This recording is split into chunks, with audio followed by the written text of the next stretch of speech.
everybody, and welcome back to Nier Replicant. We are going to begin, story path B, I guess is what we'll call it. But, I've only done a little bit of it. We are going to begin with a lot of reading. But this time, it's lore.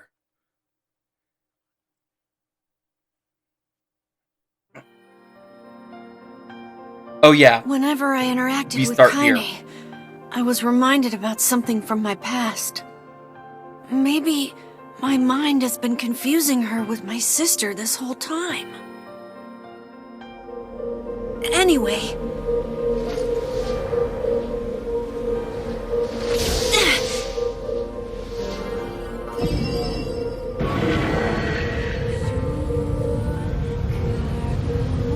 Oh, that song's back. This one's going to be copyright claimed as well. Kaine's dream discrimination. Here we go. The sound of rain filled the village. The steep cliffs that surrounded the area magnified the sound, causing even the slightest drizzle to rattle like a thunderstorm. Thin wisps of smoke streamed from huts as the village huddled in their homes and waited out the rain. A single child, however, had braved the downpour and was now wandering slowly toward the wooden, hawk-shaped weather vane at the center of town. The wanderer reached the vein, which had existed for a long time, for as long as anyone could remember, and stared. I can't read. I'm not dyslexic, I swear. I don't think. The child's face was simultaneously delicate and fierce, like a teacup that had survived a shipwreck. Those traits combined with pale white skin to give the face of an almost sexless quality. If the beak turns east, I go home. If it stays west, then I... The child blinked. Rain slowly dripped down the young one's short hair and began its long descent to the ground. Come on, come on! The child felt a slight breeze and watched as the vein slowly creaked to life, spinning this way and that for a moment, finally setting with the beak pointing firmly toward the east. East? Really? Before the vein could move again, a jagged rock came spinning and tumbling through the air, striking home against the child's head.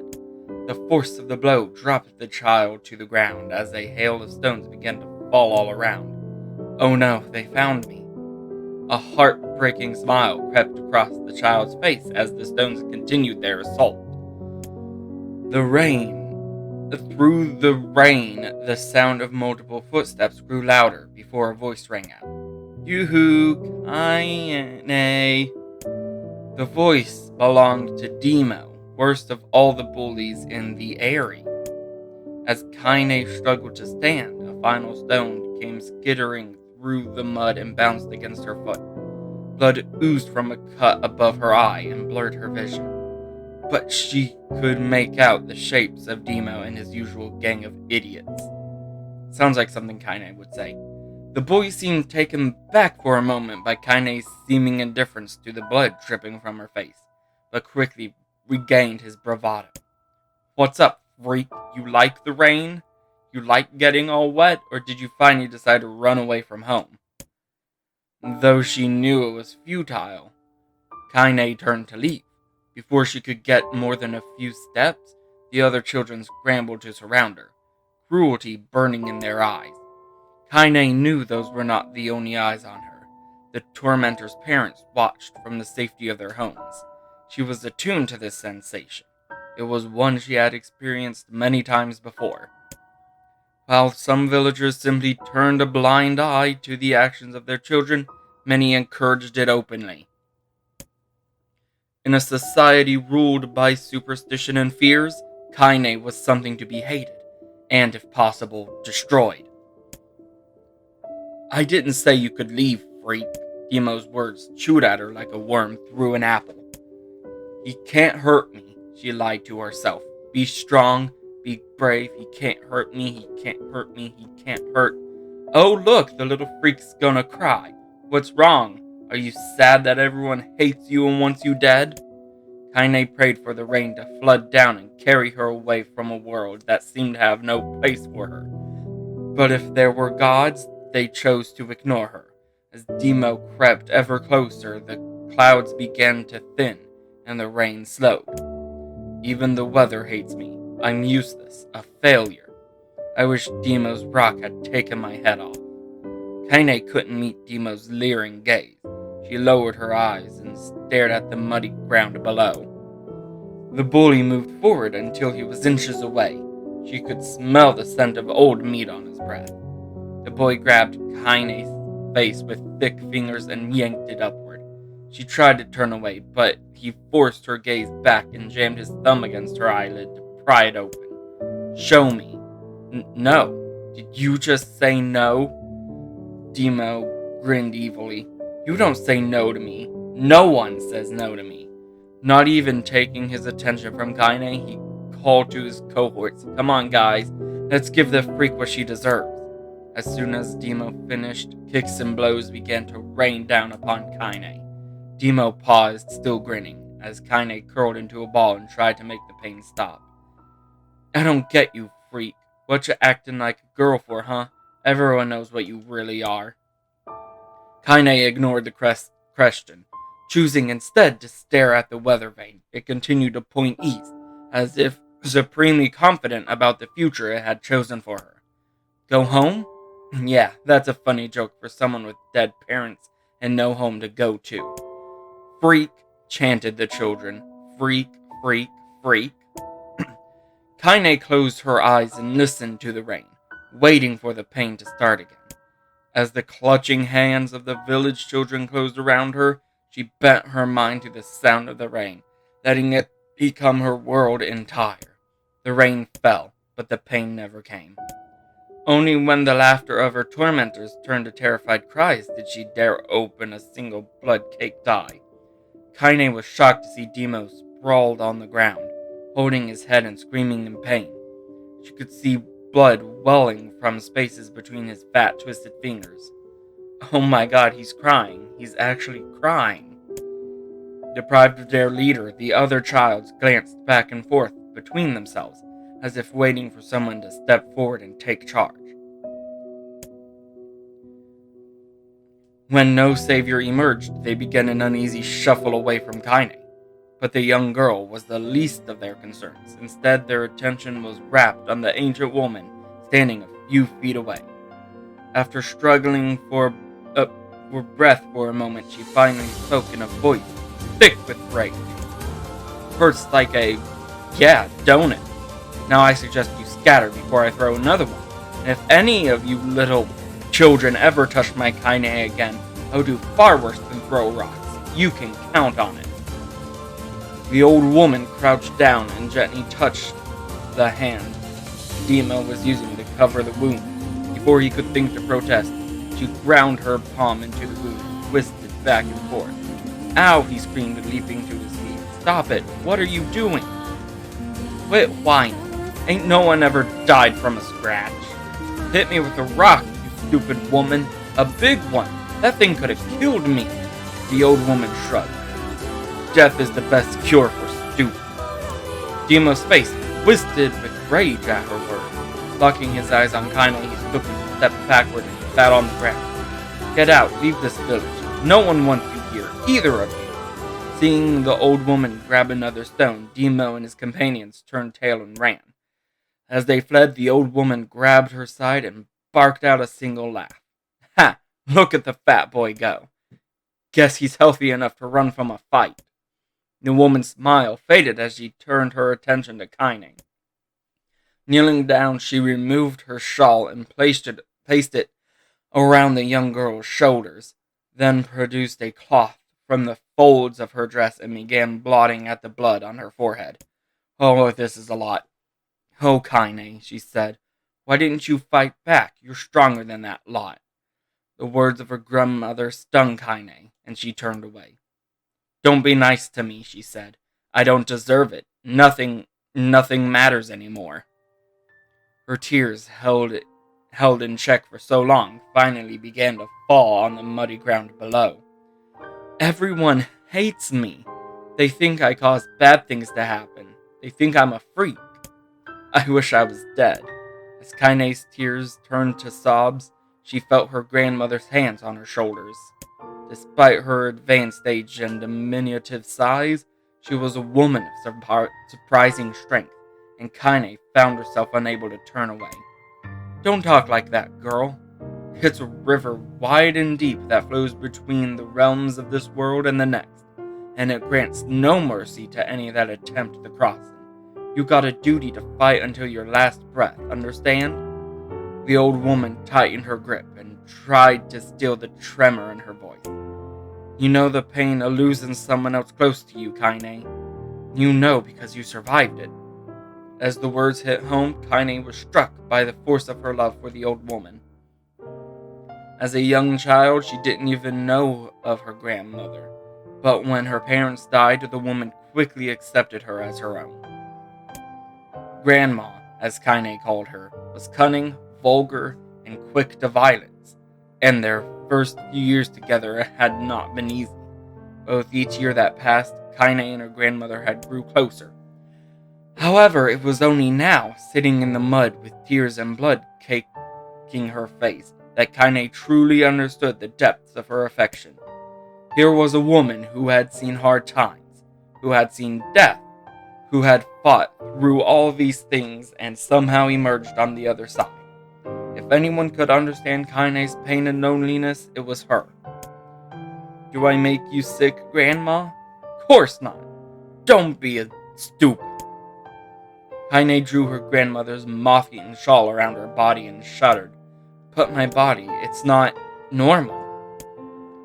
If I was normal, then Mom and Dad wouldn't. Hush, interrupted Grandma.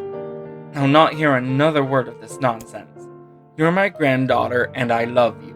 And if folks have a problem with that, they can just go to heck.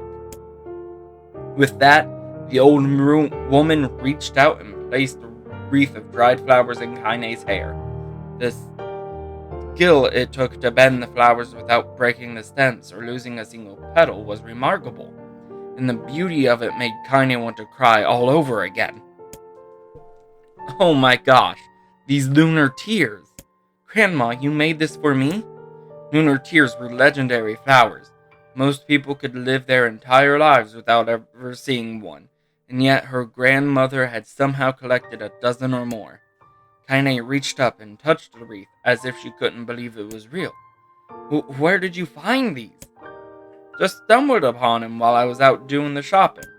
The old woman turned away as she spoke, leading Kaine to suspect that the search had been more difficult than she was letting on. The pains she took to construct the ornament, let alone track down the flowers used in its construction, made Kaine's heart hurt. She reached up and gently adjusted the wreath, admiring the way it felt between her fingers. Didn't quite turn out right, said her grandmother as she squinted at it. These old hands have trouble with delicate work, but it sure looks good on a pretty girl like you. Kaine blushed and turned away. You think I'm pretty? Of course you are. What a fool thing to say. Thank you, Grandma. Her grandmother smiled. We're gonna be fine, you and me. Long as we got each other, we'll be just fine. Kaine took her grandmother's hand in hers, and the two of them struggled to their feet. As they began to walk home, Kaine gripped the hand with all her might, as if trying to stop smoke from drifting away in the wind. The rain had stopped. Kaine stood beneath the weather vane, watching it spin in lazy circles, no longer caring about the direction it faced when it stopped. I don't need to escape. I have a home now. Grandma loves me, and that's enough, even if it's us against the world. Kaine let her gaze drift up past the vane and into the cloudy sky. The last faint hits of a rainbow were slowly fading. As she turned and headed for home, the light scattered into a million particles and vanished, seemingly taken away on the breeze. Oh god. Yeah, there's a lot here. In the distance, Kaine heard the steady sounds of an axe striking wood. The noise had a purposeful quality to it, as if she was hearing a master woodsman go about his work. The firewood being produced, however, was far from a work of art as could be.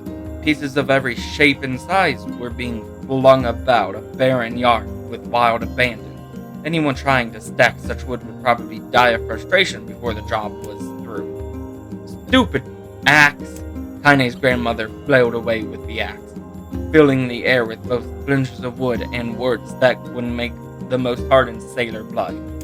"Grandma," called Kaine. "That you, Kaine?" yelled the old woman, taking her eyes off the wood for a moment. "Don't get too close or I might take your foot off by mistake."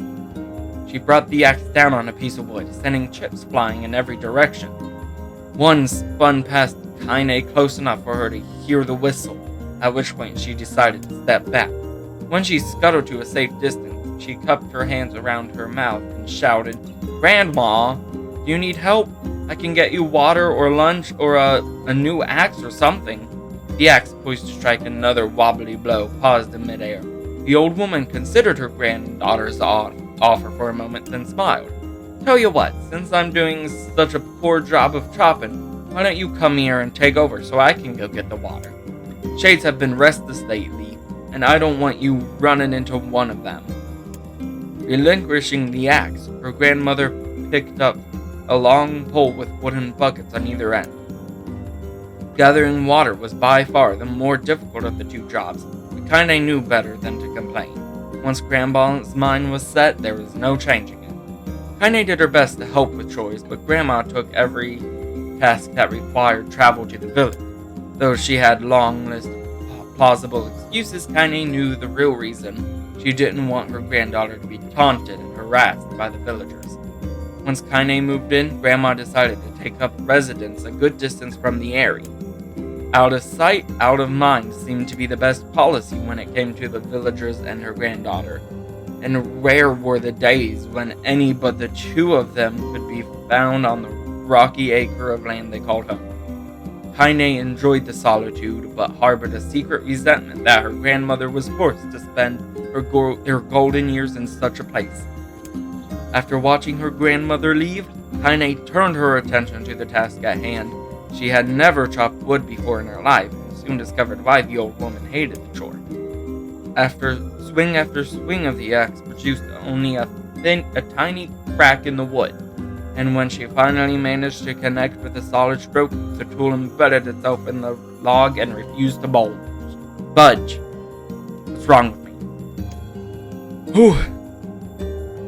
Kaine swung the axe around her head and threw it, log and all, across the yard. She suddenly understood the joy of her grandmother felt after a good curse. She picked up the axe, forced it from the wood, and resumed chopping. She had a natural skill with the blade, but the task was challenging, and blisters soon formed on her small hands. "This is tough, and my logs are all weird sizes." Spitting on her palms and ignoring the pain, Kaine redoubled her efforts. She was developing a rhythm. Grandma returned from the village, setting down her bucket with a small sigh, took a look at the logs, and coughed out a laugh. "Pretty clumsy, girl. You better practice if you..." Her grandmother suddenly collapsed to her knees, causing one of the buckets to wobble precariously. Eyes wide, Kaine dropped the axe and ran to her grandmother's side. "Grandma!" The old woman shook her head and pointed a trembling finger at the bucket. "Get the bucket. You can't let it spill." Kaine steadied the bucket with a foot as she knelt by her grandmother. A small bit of water sloshed over the side and made a new home in the hem of her dress, but Kaine didn't notice. "Grandma, what's happening?" Crazed with panic, she grabbed her grandmother by the shoulders and shook. After a moment, the woman lifted her arms and batted Kaine away. "Stop that! Just stop!" she cried, breathing heavily. "It ain't like I'm dying. Just tired from the trip is all." Kaine desperately wanted to believe her, but one look at the woman's shaking hands and worn face told her more than words ever could. Her grandmother had lived a long, hard life, and it seemed the bill was finally coming due. The time when her grandmother watched over Kaine was ending. Sooner than either of them had feared, the positions would be reversed. The next morning, Kaine came to the side of her grandmother's bed and took her wrinkled hand. "Grandma, you're sick and you need medicine. I'm going to the village." The old woman shook her head and tried to rise, but Kaine gently pushed her down. "It's all right," she said. "I'll be fine." Her grandmother fixed her with a gaze that could melt steel. After what seemed like an eternity, she finally lowered her eyes and said, "Well, I don't like it, but I guess I should quit being so stubborn and let you grow up." The old woman watched as Kaine strapped on her boots and made her way down the road to the village. Hours later, an unseen sun made its way across the dark, rainy sky. She was still watching. Kaine moved at a brisk pace, checking her pockets every few minutes to make sure the money her grandmother gave her was still there. Every noise caused her to spin on her heels, making sure she wasn't being stalked by a shade, or worse, Demo and his gang.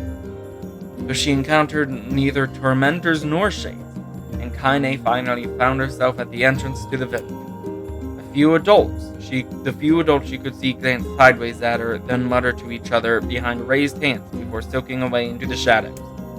Her heart racing, Kaine took a series of rapid, shallow breaths and tried to calm herself. "I have to prove myself. I have to help Grandma. I have to be strong." She chanted those words to herself over and over as she slowly made her way. Finally, her eyes settled on a rotund, older woman who was angrily waving her arms in the air and telling everyone who would listen exactly what she thought of Kaine's presence. "Hey, lady," said Kaine with a bravado she did not feel. "Where's the apothecary?" The woman's flabby cheeks shook in bewildered anger. "How dare this thing speak to me?" they seemed to say, but Kaine saw that her eyes held a different emotion. Fear. "Yeah, we're both scared, lady. Trust me on this one." "Which way?" Kaine repeated. The woman pointed at a small building to her right before hitching up her dress and stumbling on. Kaine cringed, expecting a stone to come flying from the assembled crowd, but none came. Her mind was filled with a strange sense of pride as she made her way to the apothecary. But the new emotion had little time to take root, for as soon as she opened the door, she noticed a familiar customer at the counter. It was Demo. He'd clearly been sent here on some kind of family errand, because his gang of followers was nowhere to be found. "Oh my god," he sputtered. What are you doing here, freak?" The insult was delivered without force, and Kaine happily ignored it. Stretching on tiptoes to see over the counter, she asked the shopkeeper for the medication. "Hat," barked Demo. "That old lady finally kill over?" "Go the heck, Demo." The boy's eyes grew so wide they seemed ready to fall out of his head. But before he could let fly a comeback, or worse, a punch, the apothecary told them to knock it off before he kicked them out of the store. Demo slunk out of the shop, cursing Kaine under his breath. Once he was gone, she allowed herself to breathe once more, taking a brief tour of the shop. Countless tiny bottles filled the cramped store, each with a label in some language. An ocean of aromas assaulted her nose, but not altogether unpleasant. Seeing such a variety of supplies gave Kaine a sense of peace. On the far wall behind the counter rested a portrait of a stunning young girl. The picture had once contained a bright, vibrant colors, but time had worked its cruel magic. The beauty of the work, however, remained undiminished. "You like that picture?" Kaine turned to find the apothecary with His eyes were gentle but sad. He seemed to stare through her and intend nothing as he spoke. "That's my daughter. I sketched it when she was just a little girl. She's been dead a long time now." Kaine didn't know how to respond. She just stared at the portrait and tried to come up with the right words. "Pictures are wonderful things," continued the shopkeeper. "They let the ones closest to you live on forever." He shook his head slightly, then looked down at Kaine and smiled, handing her the medicine and a bunch of crayons. "You should have these. There's no one left that I wish to draw." Kaine took an instinctive step back, causing the shopkeeper's face to darken. "Yes, I've heard the rumors about you. he said. It's a small village, and word travels quickly. Between you and me, I'm not sure which of them to believe, but I also don't think they matter much. I know your grandmother, Kaylee, and I think the way she was driven out of this town is just deplorable. Grandmother's name is Kaylee, thought Kaine suddenly. She was still mulling this new fact over in her mind as she reached out and gently took the crayons from the apothecary's hands. Your grandmother is an old friend of mine, he said as Kaine scooted away yet again, and I owe her much. I wager she would like it if you drew a picture of her. Yes, I think she would like that very much. Kaine murmured a quiet agreement, but inside her heart was bursting. Never before had a villager treated her with anything but complete contempt. It was a tiny, almost imperceptible step, but it was a step nonetheless, and with enough tiny steps she might one day discover the rest of the world.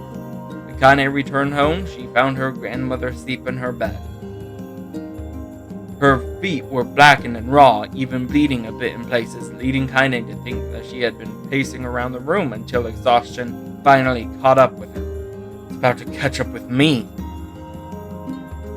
She placed the medicine by her grandmother's pillow and turned to leave, found the old woman's hand clasped around her arm. Back already, are you? Asked her grandmother with a yawn. Come here, let me have a look at you. Grandma sat up and examined Kaine from head to toe.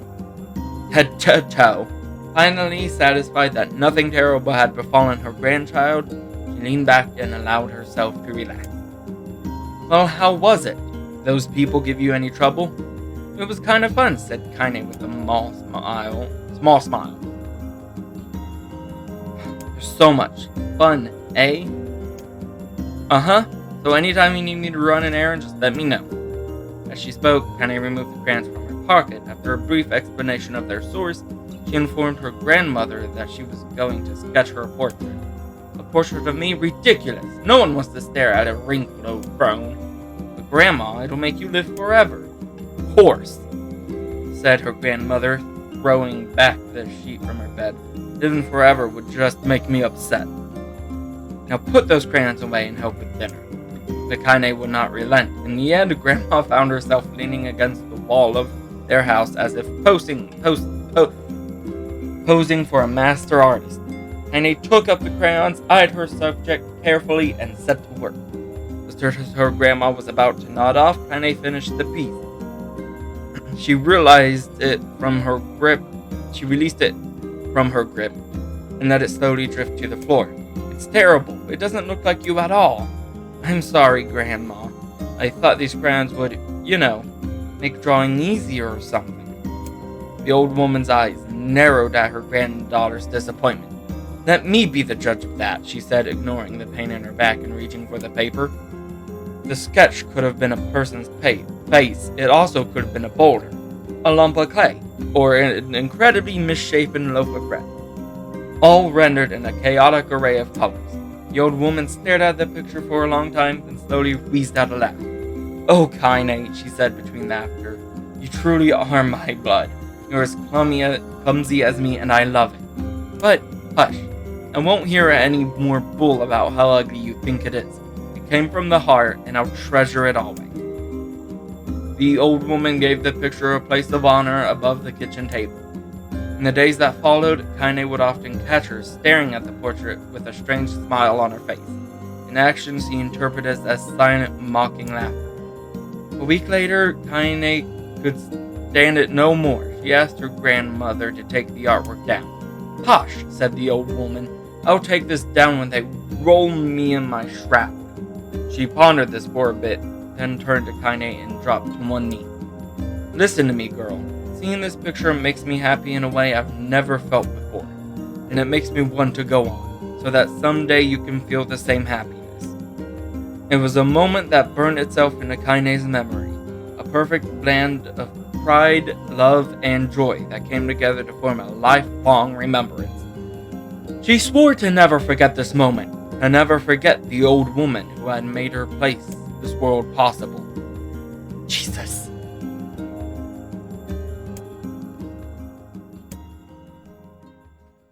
I think this is the last one. I hope. Kaine listened to the sound of crackling firewood and stared at the black object on her plate. She'd been pushing it around the wooden disc for a good 10 minutes. Finally, she summoned her courage and gave the object a brief sniff. A sharp, bitter scent flew up her nostrils and made its home there, causing her face to twist in disgust. "Grandma, I can't believe you want me to eat a bug." The old woman threw some more wood under the cooking pot and snorted. "It's no bug, you fool girl, it's a berry." "Why would I be feeding you bugs?" "Yeah, well, it sure looks like a bug, and I think it's burnt or something, because it smells terrible." With that, Kaine held her nose and threw the berry in her mouth, chewing as little as possible. "Oh yeah, that's terrible, all right. Why, you little brat," laughed the old woman. "Look at the sass on you. You've been spending too much time with me, and that's a fact." 5 years had passed since the moment when Kaine's grandmother saved her from the bullies. As is often the way with two stubborn people, their relationship had grown fits in starts, but moved forward all the same. Kaine could not remember a time when she had been happier. As the years went by, Kaine started to shoulder more and more of the daily responsibilities. Her grandmother's legs grew weaker by the day. And so this morning found Kaine lacing up her work boots with a breakfast of burned berry rolling through her berry. "Where are you going today?" asked Grandma suddenly. Kaine looked up. The old woman rarely asked for specifics anymore. "Well, I was going to check out the kelma trees and see if they were ripe. I thought we could make some jam or something. Oh, and I'm going to pick up some flagstones, so I need to take the wheelbarrow." "Flagstones? What for?" Kaine stared at her grandmother, and held out an arm and swept it around in their home. Constructed mostly of cloth, rope, and rubble, the old place sagged like a boxer in the final round. "Grandma, a dying cat could chew through this house. I'm going to build a stone wall so we have some protection." The old woman laughed, exposing her toothless grin to the world. "Girl, if a bunch of thieves want to ransack this old place, let 'em come. We got nothing worth stealing anyway." "I'm not worried about thieves, I'm worried about shades. People saw one west of the village yesterday." The old woman tilted her head and stared at her granddaughter. "Well, shoot, I don't know why you have to do it today. We can worry about it some other." "Grandma, no. If I don't go to the kelma trees, we won't eat tonight. You know that." A confused expression passed across the old woman's face. Oh God, I can't read. "Yes," she said after a bit. "Yes, of course you're right. I'm sorry, Kaine. Lately it seems my mind is..." She didn't finish the thought. Instead, walking over to her nightstand and gently taking the wreath of lunar tears from the drawer. The flower petals had aged to a brilliant whiteness, and Kaine thought it was more beautiful now than the day she first received it. "You're going to be a true woman soon," Grandma said as she placed the flowers in the girl's hair. "So that means less chatter about shades and building defensive walls and more talking about how beautiful you've become." Annoyed, Kaine reached up to remove the garland, but the look on her grandmother's face stopped her hand. "You're a beautiful thing," said the old woman, "and there ain't another like you in all the world. I'm very proud of you." "Okay, Grandma, that's enough compliments for one day." "Such a mouth on you. Where did that come from? Gee, I wonder."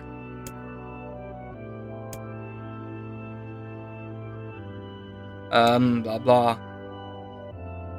"I must stop it." The old woman stared at her and blinked and slowly held her wrinkled hands out as if it was the first time she had ever seen them. "Oh, I don't know what happened." "I'm sorry, girl. Sometimes my mind just..." Kaine thought the look on her grandmother's face was the most heartbreaking thing she'd ever seen. "Listen, maybe I should stay home after all." "No, I won't have you stay here to keep an eye on an old codger like me. You go get your fruit and your wall and whatnot. I'll be fine. When you come back, I'll have a nice grasshopper dinner waiting for you." Kaine rolled her eyes and kissed her grandmother on the forehead. God, there's so much. Kaine could feel the old woman's eyes, watching her as she moved down the path. Don't turn around, don't turn around. But in the end, the temptation was too great. She spun on her heel for one final look and saw a small, bent woman standing in front of a ramshackled hut with a sad expression on her face. She looked so old now. Kaine worried about her grandmother all day, causing her work to suffer. What little fruit she did collect was tossed carelessly into the wheelbarrow, and she only found a couple of stones before losing interest in the project. As dusk approached, she decided to call it a day. She crested the final hill. She suddenly froze in place. The wheelbarrow fell from her fingers and collapsed on its side, sending a few pieces of wrinkled brown fruit rolling back down the hill. Her gaze was transfixed by a thick black cloud that hovered just ahead. Tracing its path with a finger, Kaine suddenly felt her stomach knot in on itself. No. Oh gods, no. Her grandmother's house was ablaze. The flames licked up as if trying to touch the sky itself. Grandma? Grandma! Kaine ran then, faster than she had ever moved in her life. Once she tripped on a stone and went sprawling into the rocky ground, but she leapt up to her feet and continued running, unmindful of the blood that spilled from her wounded hands and knees.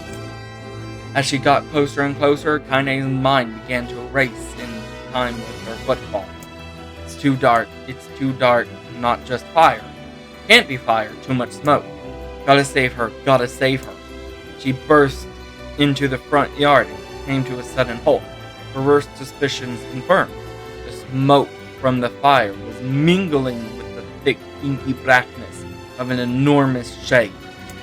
The massive creature supported itself on 3 twisted feet and achieved balance through means of a large, armored tail. Scales, horns, and claws sprouted from its body in a random, chaotic pattern, giving it the appearance of a lizard designed by some insane god.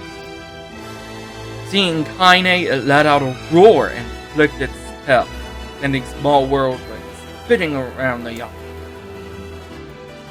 For a moment, the creature retreated into the shimmering, inky blackness, as if her mind was unable to comprehend that such a thing could actually exist. But then, the smell hit her, a blend of rotted meat and excrement. The horror became real once more. The creature bellowed again, and this time Kaine responded with a scream of her own. All right, she thought as her scream echoed off the high cliffs around them. It's you or me, let's go. The shade eyed Kaine with a bemused interest. Then it began looking from her to the house and back again, as if urging her to look at the destruction it had so gleefully wrought. With the dread building in her heart, Kaine glanced towards the house. Through the smoke and flames, she spotted a small figure struggling to escape the ruins. Grandma!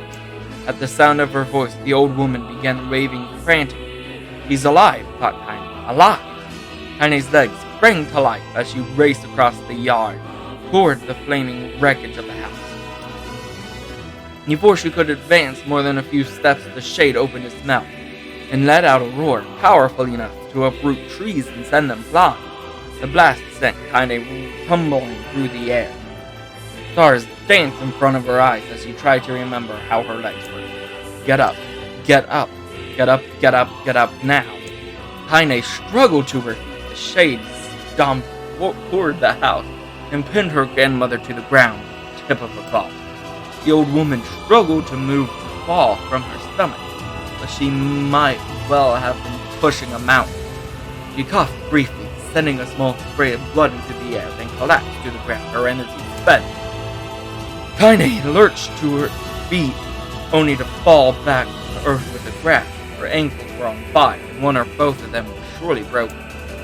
Ignoring the pain that screamed through her body, she began dragging herself across the ground, leaving a drunken trail of dust and blood in her wake. Grandma, hold on.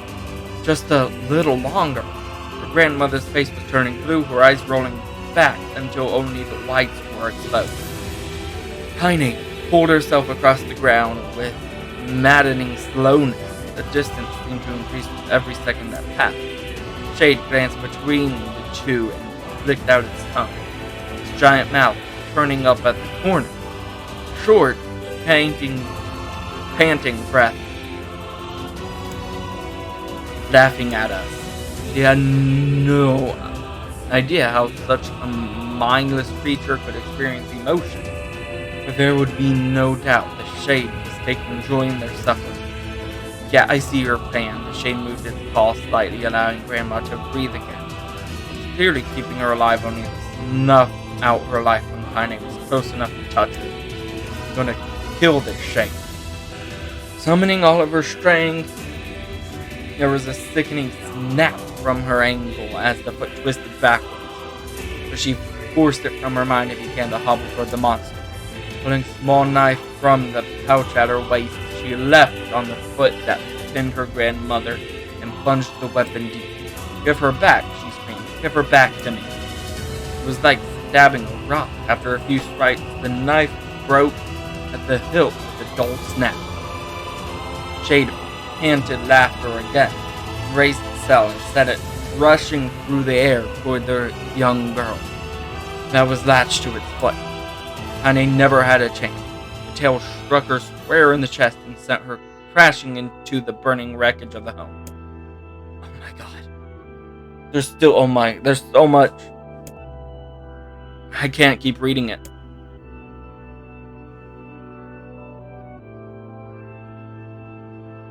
Kaine's vision blurred. Her eyes cleared enough to make out her grandmother's hands reaching out for her. "You gotta run. You can't best this one. Grandma, come on. We've gotta go." The old woman coughed loudly. Hand slipped from Kaine's grasp and thumped to the ground. "Grandma, no. I said run. You have to live. You have to get through." The thought would stay forever unfinished. Before she could say another word, the Shade's clawed foot descended, smashing through the remains of the roof and down upon the shattered figure of the old woman. Blood oozed from gaps in the creature's toes as terrible putrid smell assaulted Kaine's nose once again. He stared at the foot dumbfounded. When the creature finally lifted its appendage, all that remained underneath was a twisted, unrecognizable mass of rubble and red. Her grandmother was gone. Kaine blinked, trying to feel the hands which had been in hers just a moment before.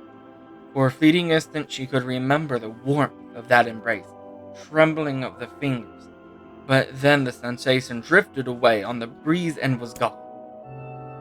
Memories flashed through Kaine's mind, one after another, until they became meaningless jangle of noise. Kaine screamed then. Thunderous sound that echoed off the cliff seemed to roll away forever. The Shade eased forward, black ichor pouring from its mouth and dissolving into smoke on the ground below. Kaine's body rose as if controlled by a mad puppet master. Her arms and legs bent at impossible angles, her head lolled dangerously to the side, but somehow she managed to stand. Staring at the Shade, her eyes began to glow with deep red fire. The creature took a slow, hesitant step backward, trying to discern if this broken human could possibly pose a threat. Kaine seized the moment, laughing like a madwoman. She leapt into the air and plunged the shattered hilt of her knife deep into the leg of the Shade. The shock shook Kaine off like a fly, sending her crashing to the earth once again. Moist sounds of pain echoed through her mind. Something warm and thick oozed from her ears. Is that blood? Think it is. Think I'm bleeding to death. No, can't die. Grandma told me to live. Deep inside Kaine's mind, something finally broke. The sound, the pain, the smoke and flames, all of it faded away until all that remained was a single incantation repeated over and over. Kill it. Kill it. Kill it. Kill it. Kill it. Kill it. Kill it now. As the spark that was Kaine slowly began to flicker and die, she felt her desire to kill and her desire to live blend into one. The distance between heartbeats grew longer and longer.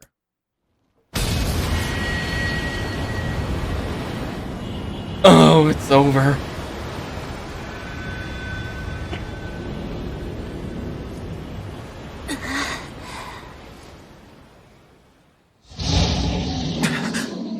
Uh-oh. I forgot about this. The beast approaches. Oh, hi, Vice. I know.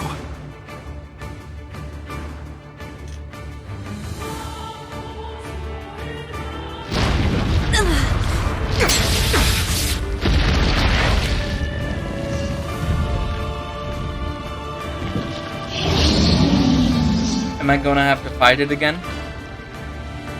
Oh, hey, I have all of... Is the difficulty... magic? Is it as difficult as it was before? Because, you know, I have my weapons. What anger this creature must have. How did it even survive these past 5 years? I'm not gonna let this happen again. It dies today! My sword feels lighter. It's not the blade, but the skill of the user. Strike it down!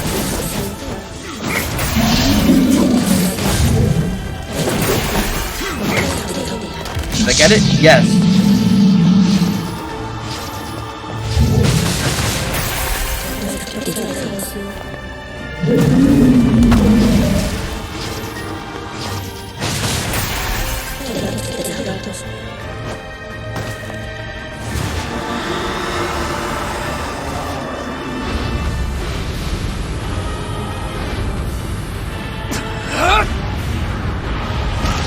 My throat hurts now. So forgive me if I don't say a lot.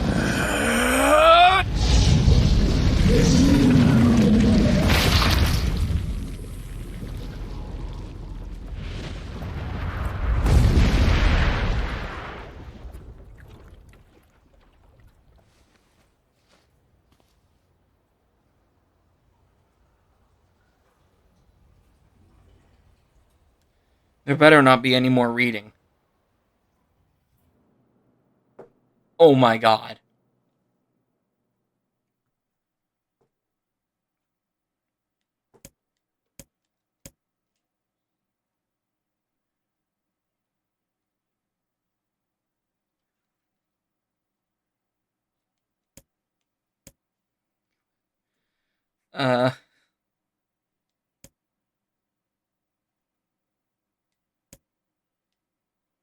Kaine tried to kill it.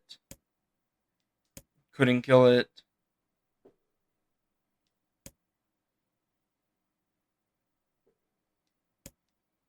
Almost died.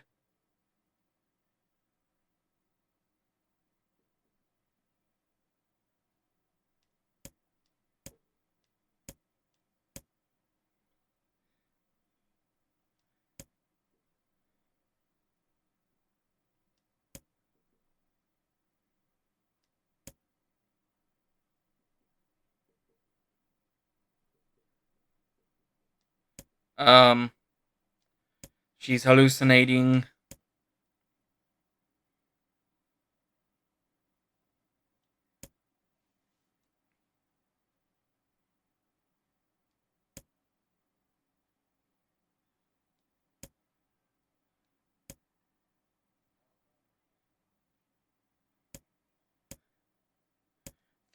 She's going to die.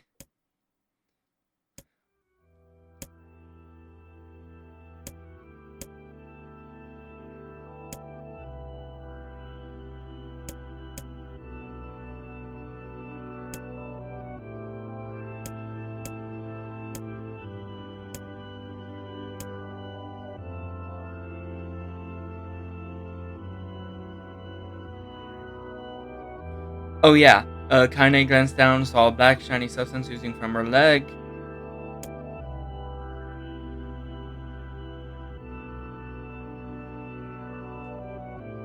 Wait, her remaining arm? Slowly crept around her feet.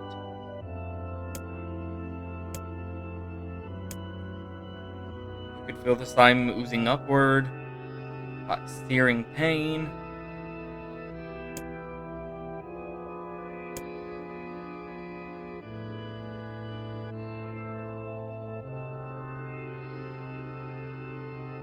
A voice telling her to let it go. Oh, a voice. I think it's the shade inside of her.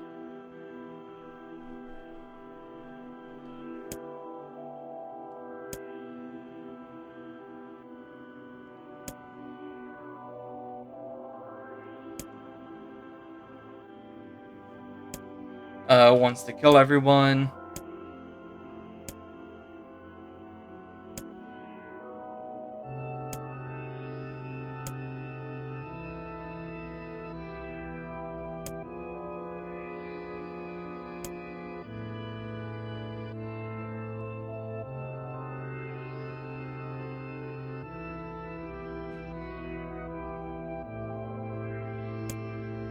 Blah blah. Blah blah.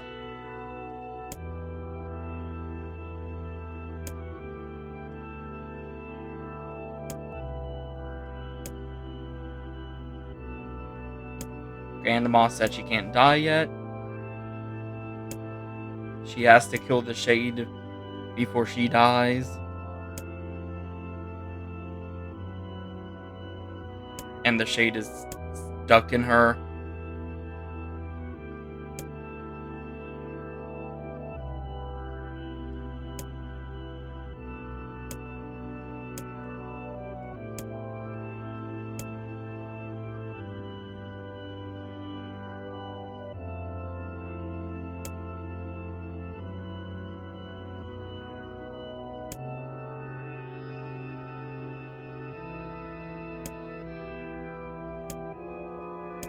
She's possessed.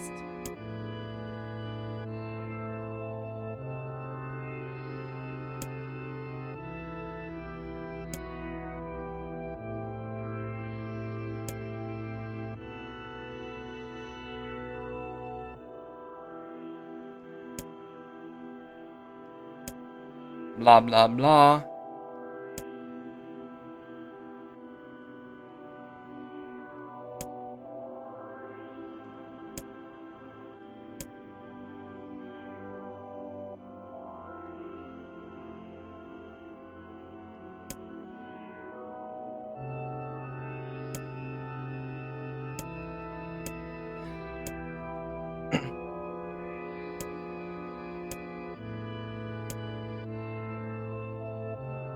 Oh, there's so much. Why?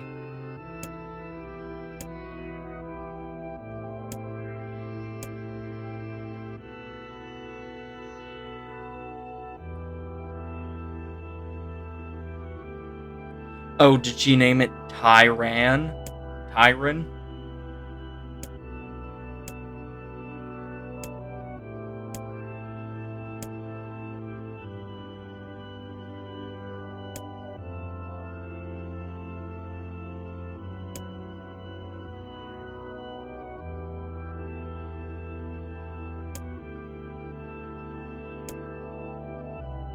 She's not a shade, she is Kaine.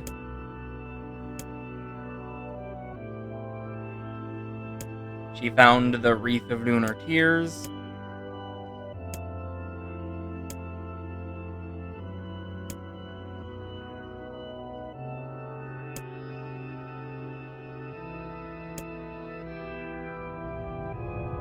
Alive. Okay, so she wasn't born with the shade. Stay alive. Grandma. Kaine, you gotta live. You gotta come back to us.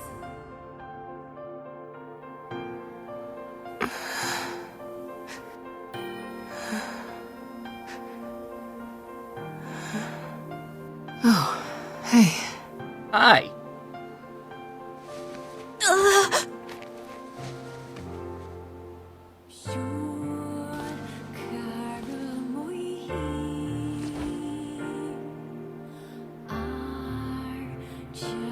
And I guess that's why she has the bandages over You were the one calling me. arm and leg. You still recognize Those me? were the parts that were infected Of by the course. shade. I knew you right away. Thank you, Kaine. Welcome back, Kaine. Wow. You grew up. So, how long has it been? Too long. 5 years. Felt like 20.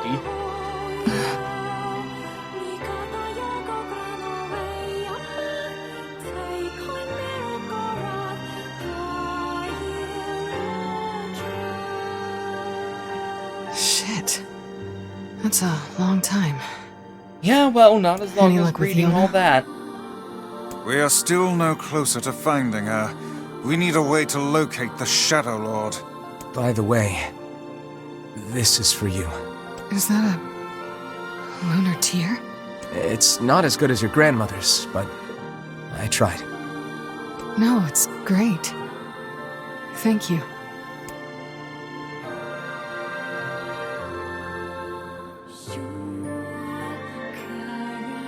Kaine waking from her long petrified sleep. See, why can't it all be Neil's unflagging kindness. read out? Our reunion was a happy one, and we let it wash over us like rain. That is, until Devila and Popola had to go and ruin it all. Oh yeah, them. Are you kidding me? You can't be serious! Please try to understand. People are tired and scared, and I'm sorry. I'm sorry you have to bear the brunt of that. This is crap, and you know it! I'm just trying to figure out how Gestalt works in the context of Kaine. But also the shades aren't supposed to be killing people. The replicants. And I might assume that they are doing it indiscriminately. Because I was kind of thinking that the large shade It's okay. We can sleep outside. that killed Kaine's grandmother is potentially the human that belongs in that shell. No one's sleeping outside. You and Kaine saved this village, and now they want to run you out? People are afraid of us. And really, I understand. I mean, look at me. As long as you're still with us, I can deal with it. Right, Kaine? I'm used to sleeping outside. But We'll see you later. Sorry about this.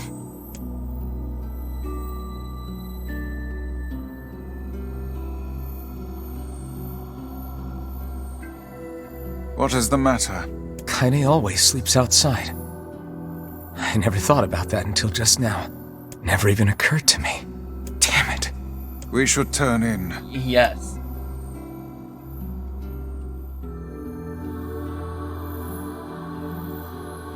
I didn't get much sleep that night.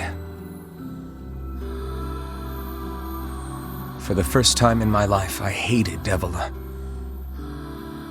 Oh, it's gonna happen again. For the first time in my life, I doubted It's Popola. gonna happen a lot again. But those feelings are pointless in the end. They said and did what they did for the sake of the village. To protect it from the horror of the Shades.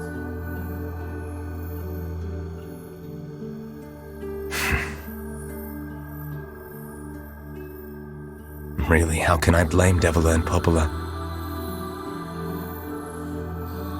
In the end, I'm just as bad. Yeah, look, we've heard this before. Can we skip it?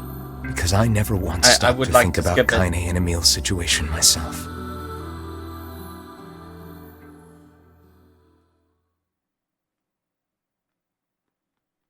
I need to save. We're about to hit an hour of recording.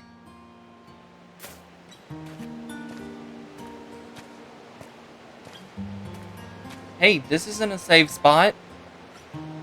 I should apologize to Kaine and Emil. But what good would that even do? I got a fire going, Kaine. Wait, is that... Campfires are weird. Campfires are weird. I'm so happy to get to talk to you again, Kaine. Yeah, me too. I tried everything I could think of to save you, you know. I polished you with a special cloth. I poured warm water over you. Aww. Wait, you poured water on me? Yeah, but it didn't really do much except make you all shiny.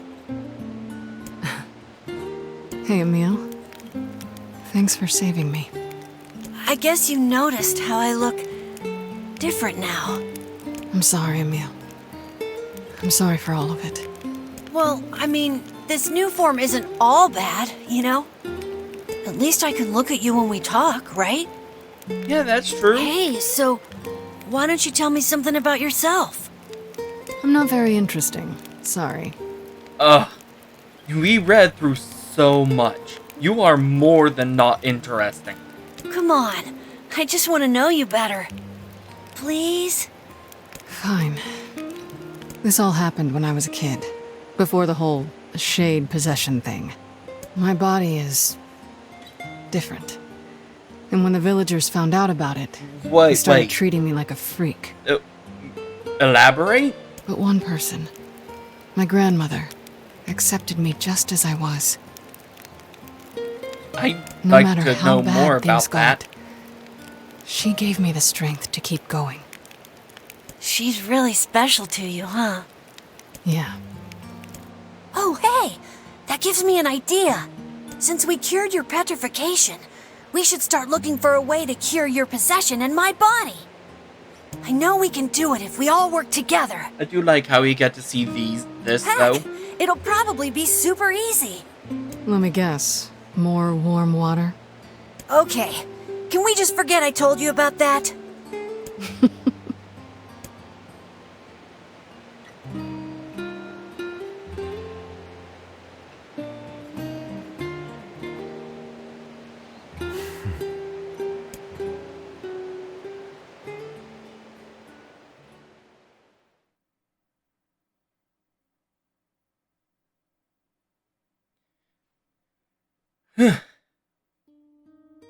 Oh, hey, we're back. Sleep well? Sure. And yet your red eyes tell a different tale. We read Don't be this. so... I need to go see Devil. Very well. Oh, isn't there something in here that if we read, we get more clothes?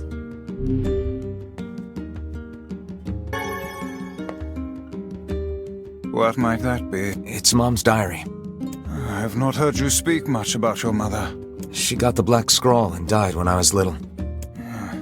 My apologies for bringing it up. It's all right. I can barely remember her face anymore. This is the only thing I have left of her. Reading it helps remind me of when we were still a family. I see. But the final entries get a little strange. In what way? Well, here, take a look. Oh god, more reading.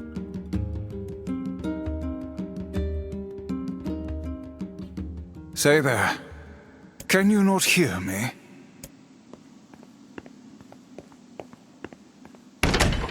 Oh, what? Oh, that's right. Why are you standing about like a slack-jawed ninny? Sorry. Felt like I was dreaming or something.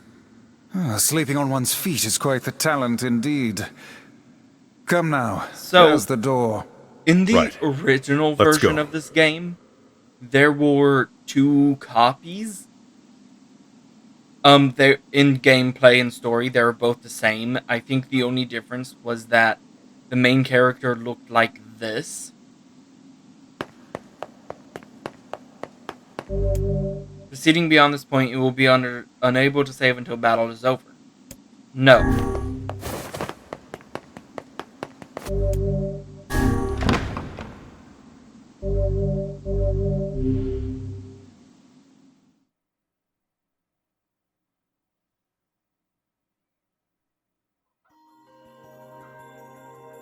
My word. Something wrong? I feel as if I've just awoken from a most unpleasant dream. I know what you mean. That happens to me whenever I read it. we'll look into that later.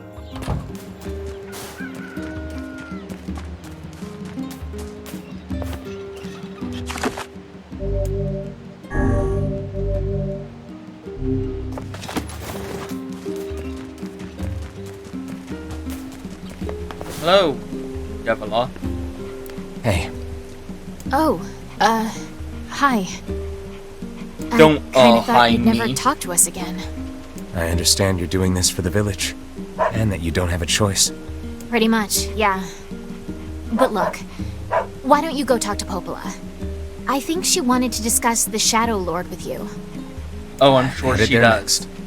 Oh, and Devila? Yeah? Sorry about yesterday. I shouldn't have lost my temper like that. You don't need to apologize. Anyone would be upset with. Okay, Let Emil look, and Kaine know that we're Listen to Alright. this. We don't need to listen to it again. Right?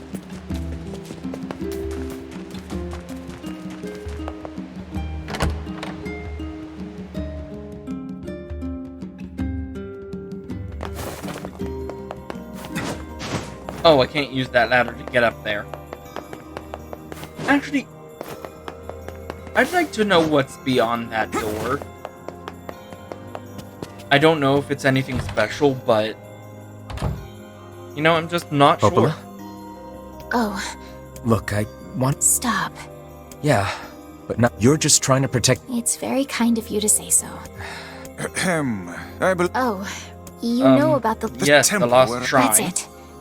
Well, Oh ho. But the bridge that leads there is on... so take a boat? A boat? Yes.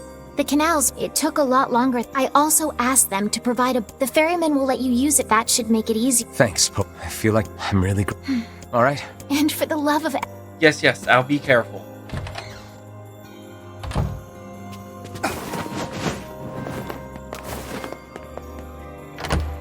I do wanna...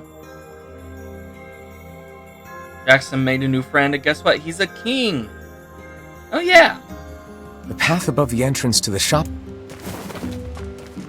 How excellent to know the canal is finished. Hopefully this puts our days of running all over Well, behind us. if you're me, The faster we gonna can be move, a lot of the running. faster we can save Yona. Let's use it as often as we need.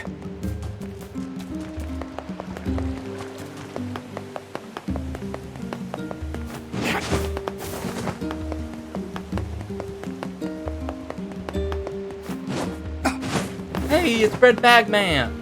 Oh, these are just children. You're gonna die later. Hey, look who it is! Remember me? That red bat. Hey. Sure, apparently. Oh, yeah. Thanks, anyway. Yeah,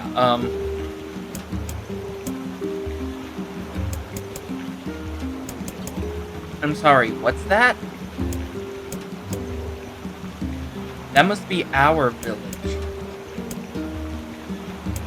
Oh, that's just where we are.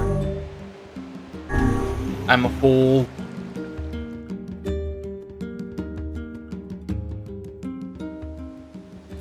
The lost shrine's up ahead, just past this cave. I think it was at this point I... As well as the Stop Shadow Lord's playing. castle. Let us make So- haste. Beyond here, I don't know if anything's gonna happen. Although I'm not too sure specifically where it was I stopped playing.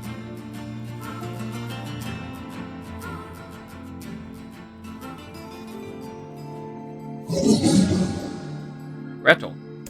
Hansel. What do you want?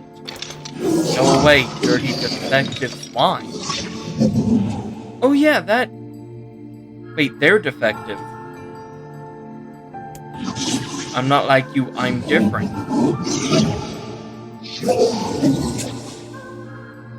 Are these shades that have taken over these bodies?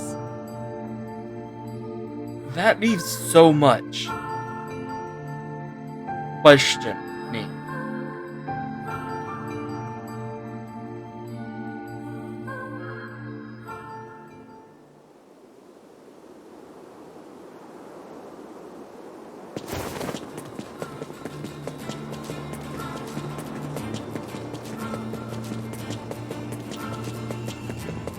Oh, hang on. I need to... Words.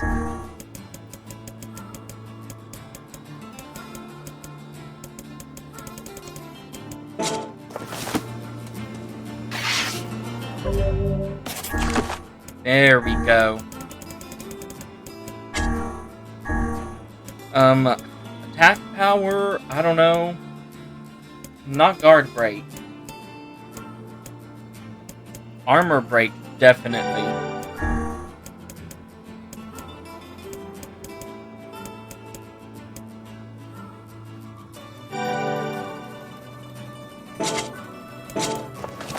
Yeah, let's do drain HP. I assume that means it drains into me. I can only hope.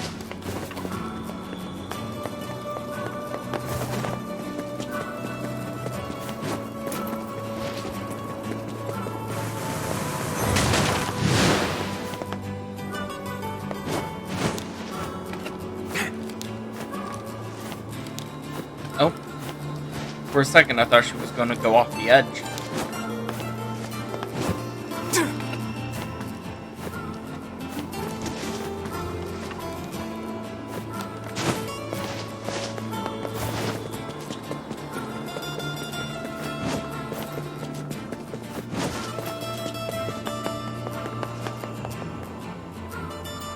Oh, we gotta do all of the fighting and the whatnots all over again. You again, stop bothering me. The Grimoire of Vice has been taken away. Ansel is dead. There's no reason for me to exist anymore. Oh, it was just to protect Vice. My life is over, leave me alone. What?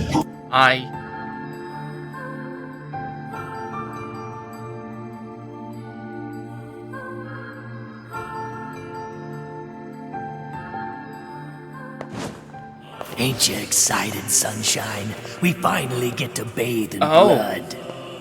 That's Tyrant. Don't talk to me. I want to kill so bad I can barely stand it.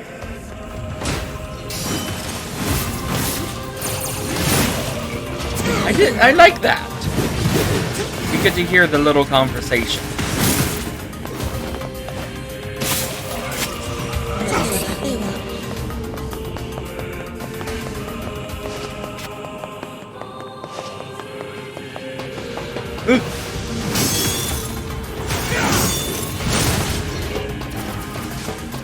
Oh, it's dead. I was trying to do the ground stabbing thing, but it was already dead.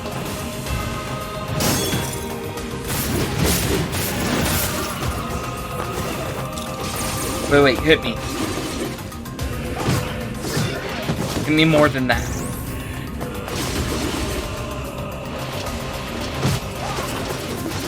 Oh, jeez, it's so weak. Oh, yeah. If I do damage, I get healing.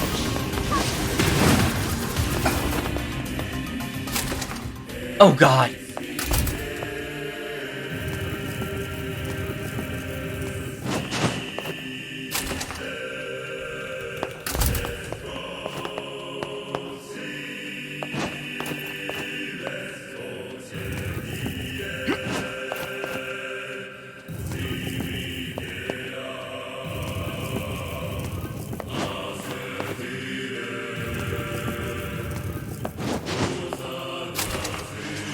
This is all too easy.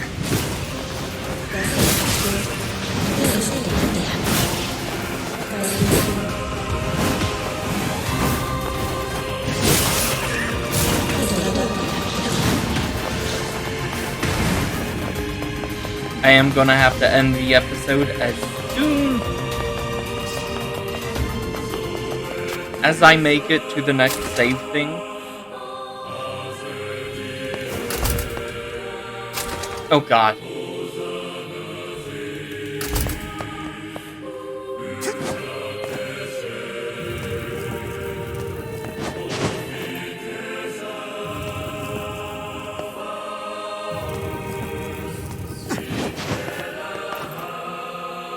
I hate these.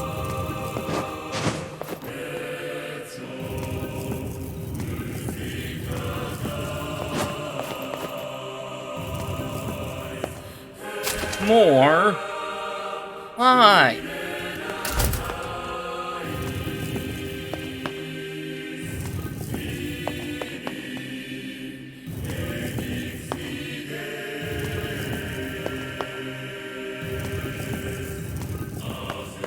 Ah.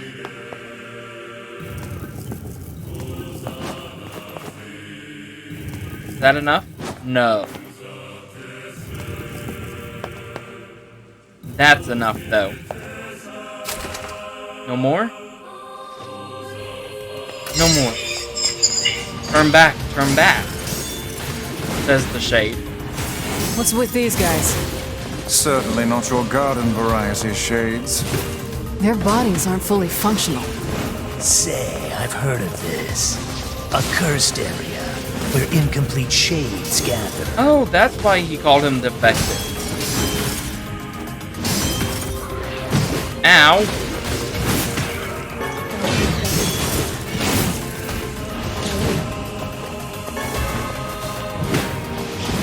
Oh, it stood up and then died.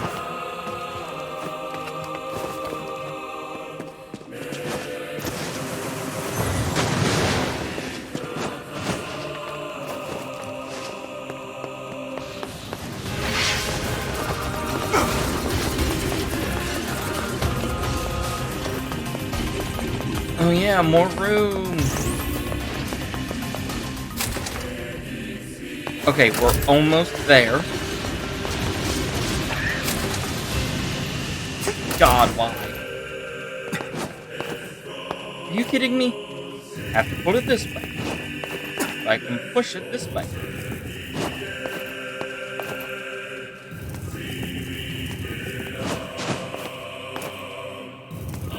These block puzzles are perhaps the most annoying thing in this game. Aside from me. And the talking. Like all of the reading bits.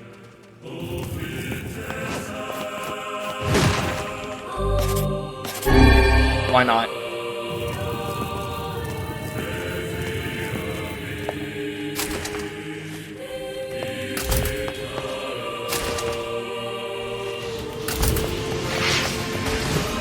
Get away, I don't want it.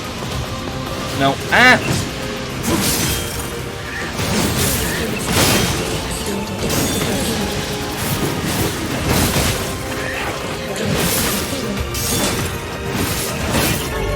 Ooh! New word!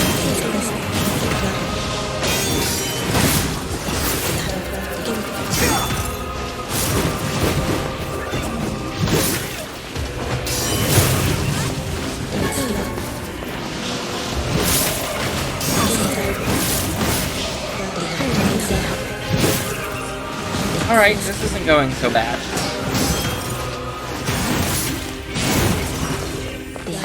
Can I open the door now? Yes, I can.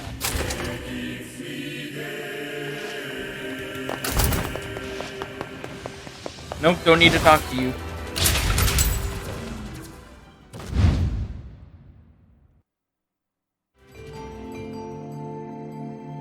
Oh, more. I've treated you all poorly. I mocked you, betrayed you, all because you went Gestalt before the change was complete. You went Gestalt, which I think means going to shade form. But they have to wait for a change. But after all this, I think I can understand you. I think we can speak as equals. This makes me very happy. I hope we can spend the rest of our lives.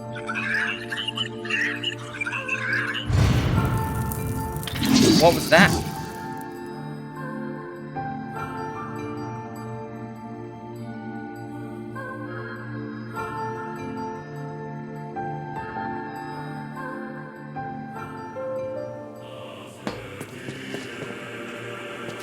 Go. Kaine, Emile. Look, from now on, I'm going to sleep outside with you. Why? I can't accept that you aren't allowed in the village. It's stupid. So you're staging a protest? Fun! Don't waste your time. But it just feels wrong. Fun. Well, That's really nice of you, but you still don't have to stay out here with us. Emil. You got a super important mission. You can't sleep out in the rain. What if you catch a cold? Besides, I like camping with Kaine. Sometimes we sit around the fire and tell stories, or roast... Emil, that's enough. I got a fucking image to maintain.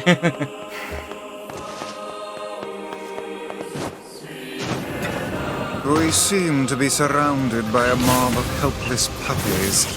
Just kick him aside. Don't refer to them as puppies. Puppies are better than this. Well, technically these are people.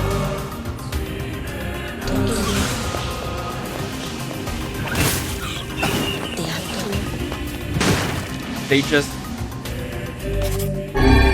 for some unknown reason, started attacking the replicants. Okay, thank you for watching. I'll leave this episode here. And I'll see you in the next one. Bye bye.